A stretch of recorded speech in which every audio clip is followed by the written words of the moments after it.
નમસ્કાર મિત્રો, વિડીયોમાં તમારું સ્વાગત છે। જી હા મિત્રો, અત્યારે હાલના મોટાની મહત્વના સમાચાર સામે આવી રહ્યા છે। તો મિત્રો, સમાચારમાં વાત કરીએ તો જો તમે પણ ચાના શોખીન છો તો આખા દિવસમાં ઘણા કપ ચા પીવો છો તો તમારા સ્વાસ્થ્ય માટે ગંભીર રીતે ખતરો બની શકે છે। અમુક અભ્યાસમાં જાણવામાં આવ્યું છે કે જો લિમિટમાં ચા પીવામાં આવે તો આ ફાયદાકારક બની શકે છે, પરંતુ વધારે ચા પી રહ્યા છો તો તેનાથી ઘણા નુકસાન પણ થઈ શકે છે।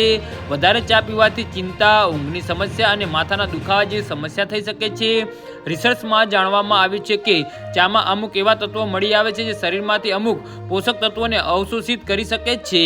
સંશોધનમાં જાણવા મળ્યું છે કે ચામાં ટેનિન નામનું એક કમ્પાઉન્ડ હોય છે જે અમુક વસ્તુઓમાં આયર્નની બ્રાઇન્ડ થઈ જાય છે અને આ પાચન તંત્રથી આયર્ન અવશોષિત કરી અને તેને પ્રભાવિત કરી શકે છે। જ્યારે શરીરમાં આયર્નની કમી થઈ જાય છે ત્યારે એનિમિયાનો ખતરો વધી જાય છે। આ જ રીતે થાક અને કમજોરી જેવી સમસ્યાઓ થઈ શકે છે। માટે જે લોકો પહેલાથી જ આયર્નની કમી છે તેમને ચા ઓછી પીવી જોઈએ। જી હા મિત્રો, તો આના વિશે તમારું શું કહેવું છે તો નીચે અમારી કમેન્ટ બોક્સમાં જરૂરથી જણાવજો અને અમારી યુટ્યુબ ચેનલને સબસ્ક્રાઈબ કરવાની ભૂલતા નહીં। ધન્યવાદ।